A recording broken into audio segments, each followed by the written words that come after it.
Good evening, everyone. My name is Mitch, and I'm here to talk about the K-1 visa process, but also I want to talk about this in many videos. But this is my first video, so with this video here, I want to describe to you what it's like from the petitioner's point of view. I see a lot of videos out there from lawyers and from people who know the process, but they're not always the petitioner. Sometimes it's the one who's actually coming to America, right? The one who are coming to whatever Western country they're coming to. Those experiences, usually it's from the lady's point of view, which is fine, but I rarely see, or I don't see very many videos about the petitioner, the person who's receiving the person from another country. In my case, I live in America, so I want to explain to you about my experience with the K-1 visa process and getting my wife here to America. I live in California and things like that. So this is the first video here in this series of videos. I have another channel that I have, but because I got so many questions from my other channel subscribers about my marriage, because they knew my wife wasn't from America, shall we say, I wanted to then explain about this process here. So these are things I think that you as a petitioner should be acutely aware of before you even get into the process. You should understand some really solid pieces of advice, and here they are. So the first thing you're going to have is a lot of patience, because the process takes a long time. If you make a mistake, they send your paperwork back. You got to make sure you dot all the I's, cross your T's, and again, be very patient. This patience must also endure when your person who you love comes to America, because there are many things here that she or sometimes he might not be used to. So you got to be patient, guys. You have to be patient out there if you're going to bring a person from another country into America. Another thing I want you to be aware of is the honeymoon stage, because after the honeymoon, the work begins, right? And I don't mean work in a negative tone. What I mean is that there's a work to have somebody who doesn't even understand the culture of your country. There could be things like an English barrier, right? For instance, in my situation, I didn't speak my wife's language, and she didn't speak mine. So we used Google Translate for the first 5 years we were together, because it helped us out a lot. So just things like that. You're going to have to, maybe if they don't understand English as well as you're going to have to slow down your cadence, slow down your words, so they can understand what you're saying. That's a huge issue. If you talk to your bride to be in a normal rapid tone of voice like you do to your friends, she's going to be confused and not completely understand what you're saying. Also, too, at the honeymoon stage as well, when the honeymoon stage is done, you're going to have to explain a lot of words to her, or him too as well, that are used in America. Our jokes, the way we say things, our slang words or whatever. So just be ready for that. This petitioner, you as a petitioner, you're petitioning someone to come here to be your spouse. This isn't a boyfriend-girlfriend thing for as many days as you want. There is a set amount of days. It's 90 days from the time they set foot on American soil, for me in my case, American soil, until day 90, where you must get married to them. So this isn't some, oh my gosh, we can be boyfriend and girlfriend, live together forever. That's not going to happen. In this case, you have to get married to them in 90 days. So just prepare for that. It's such a, sometimes people don't understand this, because in America, many people just live together and they never get married, right? Not so in this situation. It's a huge issue, and you must understand this. Number 4 is a big one. You have to accept and understand their customs, their habits, their religion. I mean, those are things that they come here with. Imagine being in America, living for 25, 30, 40 years, and you're going to say, go live in Vietnam or go live in Russia or wherever. You're bringing with you your American customs over to that country, and they don't go away. You're hoping that the person who is sponsoring you, who is there for you, will understand and embrace your ways of your life, right? Because my first few years when my wife came to America, I was very shocked. It was interesting. It was awesome too, you know. It was so many things, but what it never was negative. I was never negative about her way of life because for me it was interesting learning about a whole different way of living, a whole different way of seeing life, a whole different way of experiencing life. Oh my gosh, it's like you're in college for free. It was pretty interesting. So I just want you to be aware that these things are very you have to be very flexible because again, once you get past the honeymoon stage, right, where you're walk on air and she's this and she's that. Well, once the real marriage starts, right, you have to be open to those things, you know. You have to be open to those kind of ideas and customs and religion or whatever else you're looking for in her.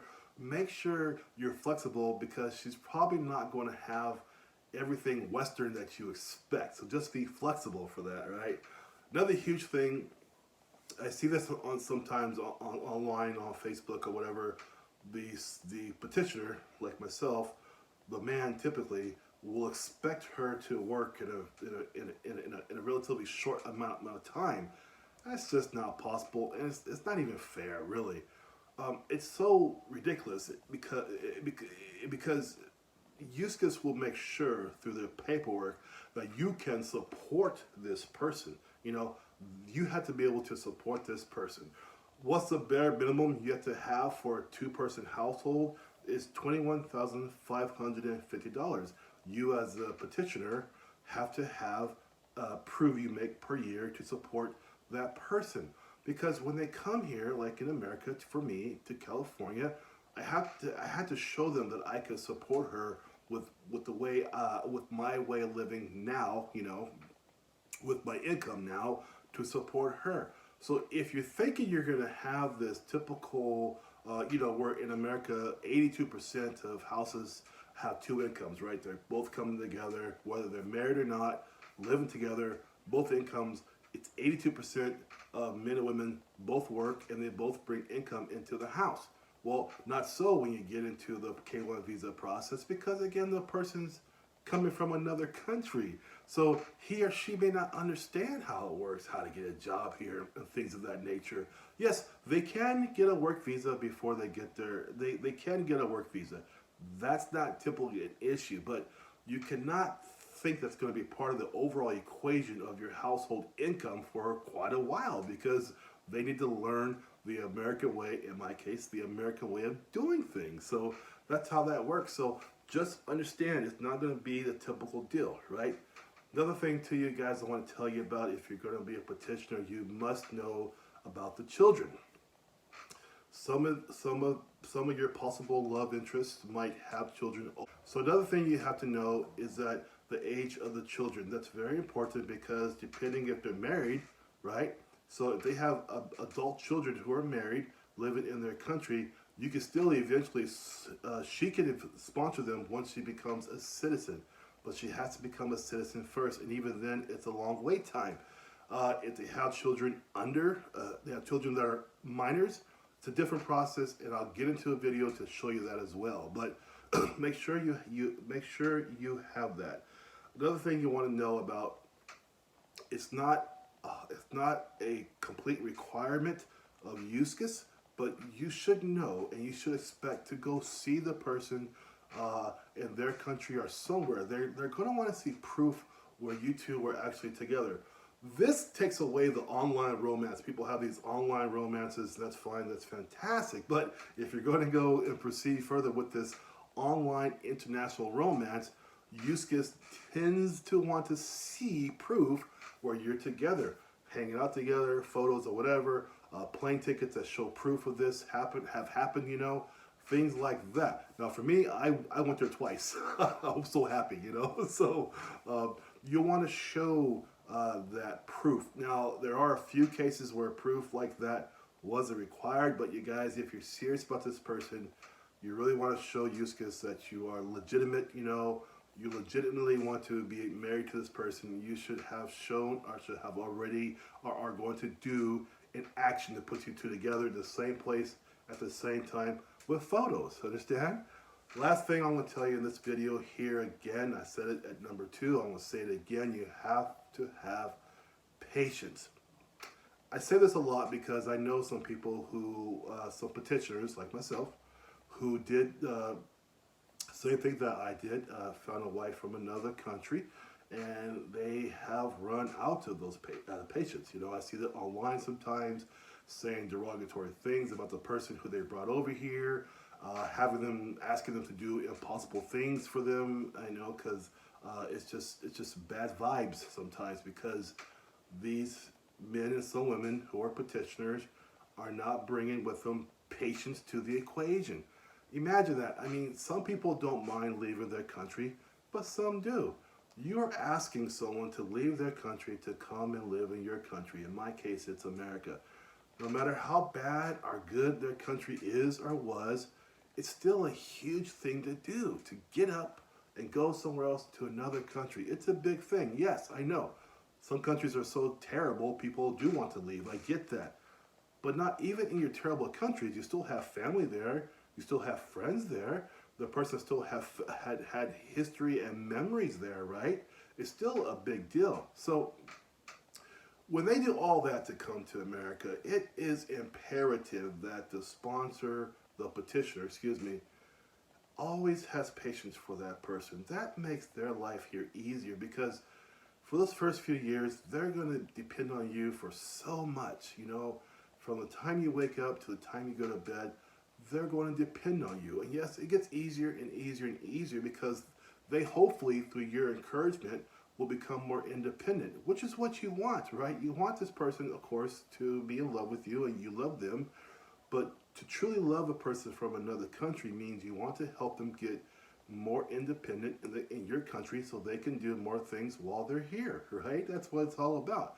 That's what love is, right? Love is not a subject, it's a verb, it's an action. The action of you loving your foreign spouse is helping her or him become more independent in America, correct? That's how that works, right? So so that's the patience part. I want you guys to really understand that before you go, before you think it's going to be this perfect thing every day. It's not. It's going to take some work on both of your sides. Now for me, I'll do a video later about this, but for me, I'm very happy. This is my 6th year with my wife. She's from another country. I'm so happy to be with her. It's awesome. I've seen her grow so far in America. She's learned English. She came here not knowing English at all, so we use Google Translate a lot for the first few years, but now she speaks really great English, you know. I've helped her, of course, with that process because I love her, so I wanted her to become more able and independent in America. You know, that's how that works, right? If we love people, that's what we do, right? So my experience has been a great experience, and I'm telling you this video because I don't see videos like this out there very much from the petitioner, from my point of view, the guy's point of view, you know, and it's important. I want to share that with you. Also for men, before I go here, for the men, I know you see men tend to be more visual, I get that. And I'm just telling you here in this video that it's okay to fall in love with a beautiful woman. There's nothing wrong with that. But a woman like a man has more than just her beauty. You have to make sure you guys have some similarities there as well, you know, because you just can't get married because a woman's beautiful. That's not enough for marriage. It's enough for maybe a couple weeks of one-night stands, but it's not enough for marriage, because a marriage is much more beyond just how she looks every day, right? Plus, it's also unfair pressure on her too, to look this certain way every day. You want to go deeper into her soul and look at what she's really all about, what she likes, what she doesn't like, you know, her religion, you know, her preferences for this, you know, get to know her. So I understand as a guy, I'm a guy, I get it. You first see a woman, she's beautiful, you go crazy, but you have to also understand she's more than just a face. You want to really get into what she's all about for real, okay? But my experience has been the most wonderful experience ever as far as meeting the woman of my dreams. My wife is amazing to me.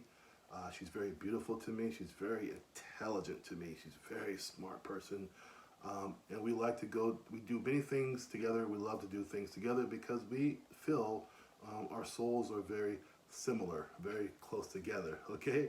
So that's my first video for you guys. This is awesome Mitch's K1 Visa channel. Please hit subscribe for more videos. Comment, please put some comments down there. It's awesome. Hit the like button if you like as well. I would appreciate it. I will do at least 2 or 3 videos a week to keep it going for you guys, because I can tell you all about the K1 journey.